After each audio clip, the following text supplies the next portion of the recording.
Google map দিয়ে আমরা যে কোনো দেশের বর্ডার খুব নিখুঁতভাবে চিনে ফেলি, কিন্তু আপনি কি জানেন বাংলাদেশের মানচিত্রে এমন একটি নদী রয়েছে যার নিখুঁত ম্যাপ বানানো প্রায় অসম্ভব। কারণ প্রতি বছর এই নদী নিজে নিজেই জায়গা বদলে ফেলে।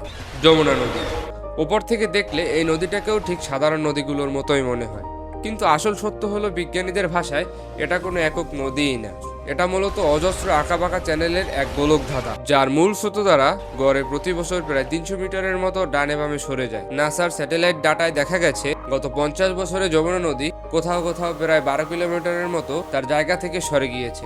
গত বছর যেখানে আপনি ফসলের এক টুকরো মাঠ দেখেছিলেন, এবছর সেখানে হয়তো পাবেন শত ফুট গভীর পানি। এই নদীর খামখেয়ালির কারণে মানচিত্র থেকে হাওয়া হয়ে গিয়েছে প্রায় শত শত পুরনো গ্রাম, আর চোখের আড়ালে অন্য প্রান্তে জেগে উঠেছে একদম নতুন কোনো অজানা চর।